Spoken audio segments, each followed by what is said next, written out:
لیکن آپ لوگوں کو میرے سے زیادہ پتا ہوگا کہ وہ فنڈ پھر کہاں گئے اور یہ کس حیثیت سے پرائم منسٹر ہاؤس میں بیٹھی رہی ہیں. جہاں تک مافیاز کی انہوں نے بات کی، دیکھیں سسیلین مافیا پہ انہوں نے بڑی حیرت کا اظہار کیا کہ اچھا یہ ہوتے ہیں. سپریم کورٹ جس کا وہ مقدمہ لڑتی ہیں آج کل، کیونکہ اب 900 چوہے کھا کے بلی چلی حج کو، پہلے یہ وہی سپریم کورٹ ہے جس کے 5 آنریبل ججز نے ان کے لیے پاناما کیس کے جو نتیجے میں فیصلہ آیا اس میں سسیلین مافیا کا ذکر کیا اور اس میں ترچھے ہیٹ والوں کا اور کس طرح ہر ادارے میں اپنے لوگوں کو ڈیپلی انٹرینچ کر کے ڈیپ روٹڈ بٹھا کے اور ان سے اپنے لیے کام لیے جاتے ہیں، اس کا ذکر سپریم کورٹ نے کیا. اور ہم تو سپریم کورٹ کے ہر فیصلے کو منوان مانتے ہیں، اس کی رسپیکٹ کرتے ہیں، لیکن ان کا مسئلہ یہ ہے کہ یہ سلیکٹو محبت رکھتے ہیں. کچھ لوگوں کے لیے یہ مقدمہ اور ان کے لیے یہ باہر آ جاتے ہیں، لیکن اگر ان کے اگینسٹ کوئی فیصلہ آ جائے تو یہ پورے کورٹ پہ اٹیک کر دیتے ہیں. اب آپ کو یاد ہوگا جسٹس سجاد علی شاہ صاحب نے ایک انٹرویو بھی دیا ہے جن کے اوپر اٹیک کیا گیا، اور یہی محترمہ تھی جن کو آج 73 سال کی ہسٹری یاد نہیں رہی پاکستان کی، ان کے والد صاحب کی سرکردگی میں ڈنڈے سوٹے لے کے جو ان کے ساتھ لیفٹ رائٹ ان کے خاندانی غلام کھڑے ہوتے ہیں، وہی شکلیں آپ کو نظر آئیں گی جنہوں نے سپریم کورٹ پہ حملہ کیا. پرانی تصویریں نکالیں آپ کو نظر آ جائے گا. اس کے علاوہ میں نے کہا جج ارشد ملک صاحب کی ویڈیو میرے تک پہنچی. سوال یہ بنتا ہے کہ وہ ویڈیو ان تک پہنچائی کس نے؟ میرے خیال میں آپ سب کو ایک محترم کا نام یاد ہوگا، ان کے بڑے قریبی شخص تھے ناصر بٹ صاحب. ان سے پوچھا جائے کہ آپ ججز سے پرسنل لیول پہ جا کے کیسے ملتے رہے. یہ وہی جج ملک صاحب تھے جن کو مدینے میں ان کے بھائی صاحب مل رہے ہیں. یہ وہی جج صاحب تھے جنہیں جاتی عمرہ میں نواز شریف صاحب خود بلا کے اور ان سے بات چیت کریں کس حیثیت میں. اور جیسے انہوں نے بیان کیا وہ ویڈیو آڈیو ہم سب کو یاد ہے جس میں چھوٹے میاں صاحب بڑے میاں صاحب کا پیغام جسٹس قیوم صاحب کو بیان فرما رہے ہیں، ان کی فرمائش پیش کر رہے ہیں کہ کم از کم جی 10 سال دا تے ہونی چاہیے. تو انہوں نے کہا نہیں کم سے کم 7 سال کی ہم کر سکتے ہیں. کس کے بارے میں وہ بیان دے رہے تھے جو قید کرنی تھی؟ وہ بے نظیر صاحبہ اور زرداری صاحب تھے جن کو انہوں نے کچھ عرصہ پہلے بقول ان کے اپنا سیاسی ابو بنایا. تو اگر کیسز بنانے ہوں اور کیسز ناجائز کیسز میں قید میں رکھنا ہو تو اس کی اگر کوئی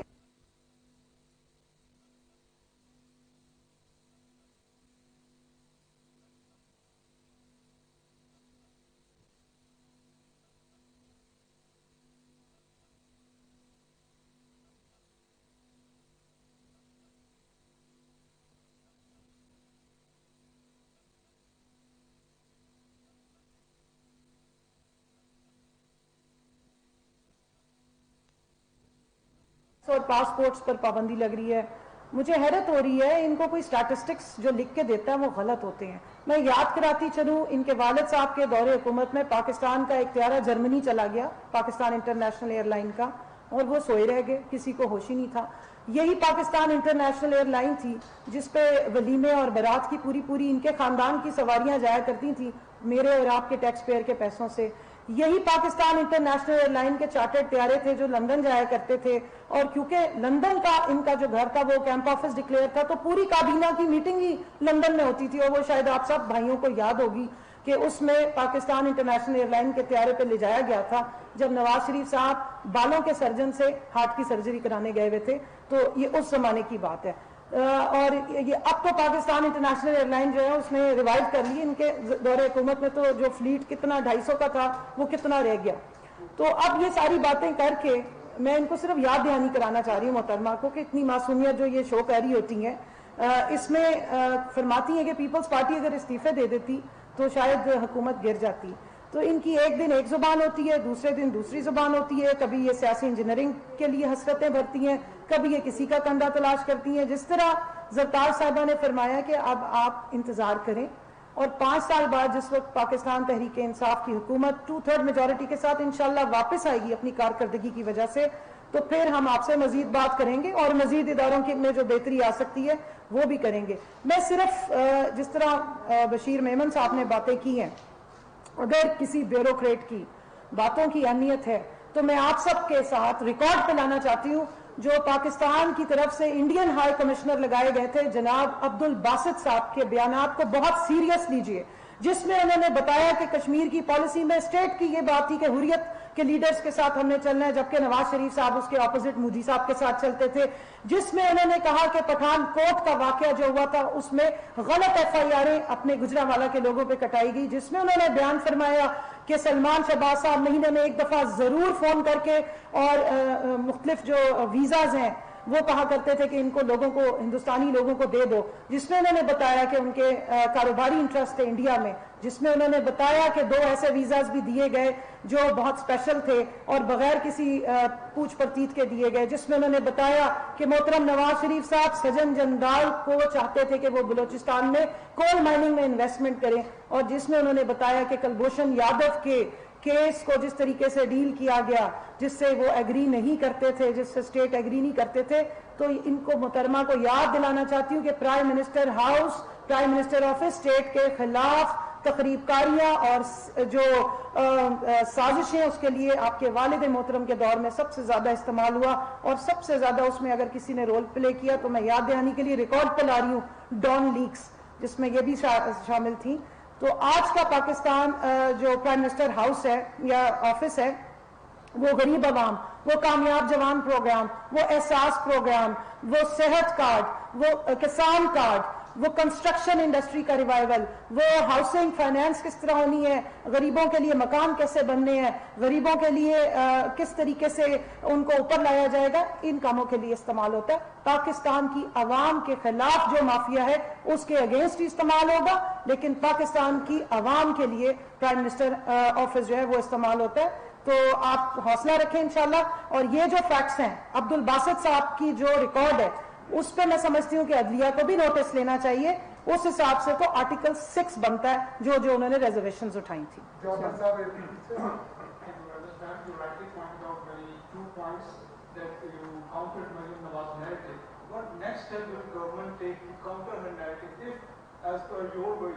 These things are counterfeit, or you can say some sort of misleading statements created by the PMLN leader. Will you have her accountable in the apex court?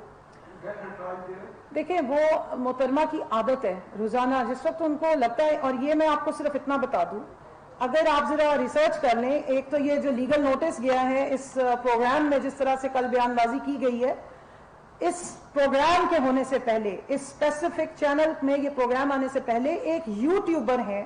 جو نون لیگ کے اپنے ایک کارکن ہیں جنہوں نے یہ انٹرویو کنڈکٹ کیا۔ آپ چلے جائیں محترمہ کی ٹائم لائن پہ، وہاں پر یہ ری ٹویٹ ہوئے ہیں۔ یہ سارا انٹرویو پہلے انہوں نے کیا یوٹیوبر نے، اور اس کے بعد پھر یہ پروگرام کیا گیا۔ تو اس سے آپ کو اندازہ ہو جائے گا کہ یہ پلانٹڈ پروگرامز کیے جاتے ہیں اور اٹینشن ڈائیورٹ کرنے کا طریقہ کار ہوتا ہے۔ پاکستان تحریک انصاف کی حکومت نے سوائے لا اور رول آف لا کے کوئی ایسا کام نہیں کیا کہ ہمیں پریشانی ہو۔ محترمہ کا نیریٹو میٹر نہیں کرتا ہے، ہم صرف اس لیے یہاں حاضر ہوئے ہیں کہ آپ کو ریالٹیز بتا دیں، عوام کو یاد کرا دیں کہ یہ جو بیانات دے رہی ہیں ان کو ہم بھولنے نہیں دیں گے کہ ان کی کیا ماضی کی ہسٹری ہے، اور 73 سال کی جو یہ اپنی مرضی کی ہسٹری بتاتی ہیں جس میں صرف وائٹو یا بلینکو پھری ہوئی ہے، اس میں جو ان کے کارنامے اور ان کے والد صاحب کے ہمیں یاد کراتے رہیں۔ اور دوسرا یہ کہ ابھی تو انہوں نے خود اپنے جواب دینے ہیں کہ لاہور کے اندر 3 معززات پہ 1480 کنال جو زمین ہے وہ ان کے پاس، مریم نواز کے پاس کہاں سے آئی، اس کی منی ٹریل کیا ہے۔ پھر جو ان سے نیب کی کورٹ سوال کرتی ہے تب تو وہ پتھراؤ شروع کر دیتی ہیں، چاہے العزیزیہ ریفرنس ہو، چاہے چودھری شوگر مل ہو، سب کے بینیفیشری آرڈر، چاہے وہ لندن کے فلیٹس، اس کی سب کی تو مریم نواز ہیں۔ اگر اٹھتے بیٹھتے ایک سرٹیفائیڈ جھوٹی خاتون ہر روز اٹھ کے پرائم منسٹر عمران خان پہ اور گورنمنٹ کے اوپر الزامات لگانا شروع کر دے تو پبلک نیریٹو کے لیے، تو پبلک کو تو یہ بات پتہ ہے کہ پرائم منسٹر آفس احساس پروگرام کے لیے استعمال ہوتا ہے،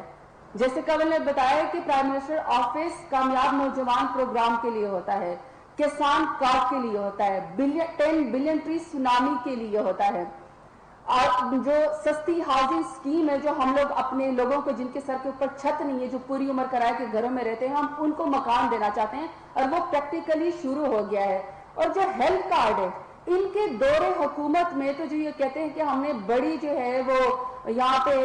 ہمیں تجربہ تھا اور حکومت ہم بڑا پنجاب کو اچھا چھوڑ کے گئے تھے، ان کے دور حکومت میں تو انڈر پاسز کے نیچے اور رکشوں میں خواتین بچوں کو جنم دیا کرتی تھیں۔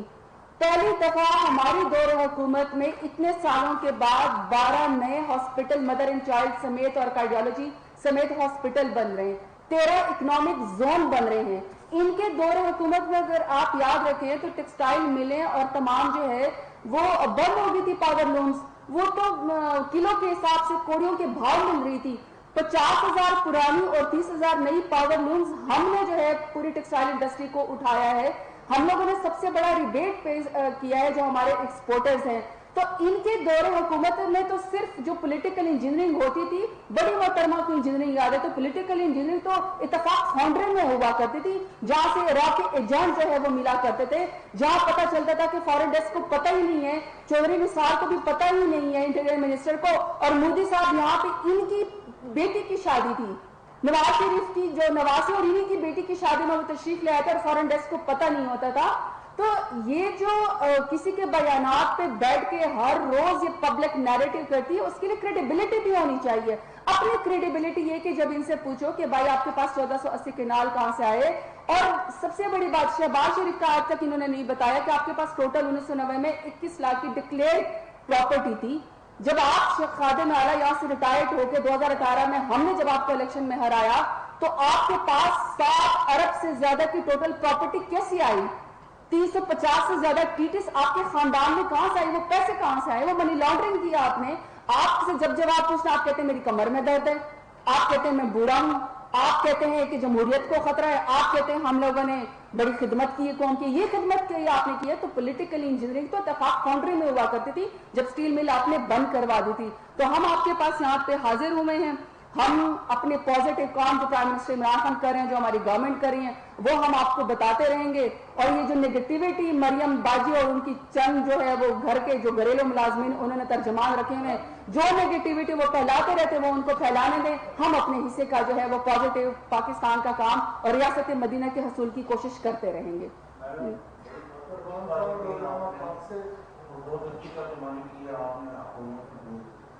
سوال یہ پیدا ہوتا ہے کہ آپ کی طرف سے بھی اور اپوزیشن کی طرف سے بھی یہ جو بیان بازی ہے اس سے کان قوم کو کیا فائدہ ہو رہا ہے؟ خاص کر کے کورونا کا دور ہے اور خیر سداری کے پیغام انڈیا کو بھی بھیجے جا رہے ہیں, لیکن کشمیریوں کا وہاں کوئی ذکر نہیں ہو رہا کہ ان مسکینوں کو بھی وہ ریلیف مل جائے کسی طریقے سے. اور قوم کے لیے کوئی پیغام نہیں آتا حکومت کی طرف سے کہ کیا پیغام ہے. دیکھیں میں آپ کی بات بتاؤں, پرسوں میں اور کنول صاحبہ دونوں ساؤتھ پنجاب کے سیکریٹریٹ کی جو کہ 4.5 ارب کا جو سیکریٹریٹ بن رہا ہے, جس کے اوپر پیپلز پارٹی اور پی ایم ایل نے پوری عمر سیاست کی, اور میں تو یہ سمجھتی ہوں کہ پرسوں جو ہے وہ تخت راجن کے اندر سوگ کا سما تھا, کیونکہ ساؤتھ پنجاب کی ساری محرومیاں ان کے دور حکومت میں ہوئی ہیں. میٹرو بسز اور آن لائن ٹرین میں اربوں روپے جو پیسے ہوتے تھے ساؤتھ پنجاب کے وہ ڈرین کر کے وہاں لے کر چلے جاتے تھے, اور ہمارے یہاں ساؤتھ پنجاب میں غربت اور محرومی کے علاوہ کوئی چیز نہیں تھی. 33% آبادی, 17% کا بجٹ نہیں, اور 17% کا بجٹ بھی ڈرین کر کے لاہور لے کے جاتے تھے میٹرو اور اورنج اس کے شوشوں کے اوپر. ہمارے دور حکومت میں پہلی دفعہ سرائیکی صوبے کو آواز ملی ہے. ساؤتھ پنجاب کے لوگوں کے لیے ان کی محرومیوں کو پرائم منسٹر عمران خان نے آواز دی, تو ہم تو پازیٹیو کام کر رہے ہیں. پہلی دفعہ سیکریٹریٹ بنا ہے, 33% کی آبادی کو 35% پہلی دفعہ بجٹ ملے گا, پہلی دفعہ ADP چھپے گی, پہلی دفعہ سول سروس میں ہمارے اپنے بلوچ بچے اور سرائیکی بچوں کو وہاں پہ جو ہے جابس ملیں گی. تو میں سمجھتی ہوں کہ جو پاکستان تحریک اور وہاں پہ ہم نے پہلی دفعہ کسان کارڈ جو ہے وہ وہاں پہ بانٹے. ان کی دور حکومت میں تو سوائے شوگر مافیا کے اور شوگر ملوں کے 29 بلین کی سبسڈی انہوں نے اپنے جوبوں کر دے گا, کچھ اومنی گروپ کے اندر چلی گئی, کچھ شہباز شریف نواز شریف کی ملوں میں چلی گئی. تو ہم نے تو اپنے کسانوں کو جو ہے وہ ہم نے امپاور کیا, ہم سبسیڈائز ان کو ہم نے کارڈ دیا. یہ پاکستان کی تاریخ میں ریولوشنری کام پہلی دفعہ ہو رہے ہیں. اور جیسے میں نے آپ کو بتایا ساؤتھ پنجاب میں جہاں پہ ایک ڈسپلن کی گولی ان کے دور حکومت میں نہیں ملتی تھی, ہمارے دور حکومت میں پہلی دفعہ mother and child hospital Hare district کے اندر بن رہے ہیں, پہلی دفعہ کارڈیولوجی ہاسپٹل بن رہے ہیں. ہم نے 50 سال 60 سال کے بعد, حالانکہ مشکل حالات ہے پینڈیمک کی, آپ نے ٹھیک بات کی ہے, جہاں تک ہم نے اگر انڈیا کو انسانی حقوق کی بنیادوں پر اگر ہم نے آفر کی, تو آپ ہماری بھی ہماری حکومت کی دیکھیں کہ جب یہ وبا آئی تو اس سے کوئی نمٹنا جاننا نہیں تھا, لیکن سائنس اینڈ ٹیکنالوجی ہماری منسٹری نے پہلی دفعہ سینیٹائزر بنانی شروع کی, پہلی دفعہ جو ہے وہ گلوز بنانے شروع کیے, پہلی دفعہ انہوں نے ماسک بنانے شروع کیے, پہلی دفعہ وینٹیلیٹرز ہم لوگوں نے بنانے شروع کیے.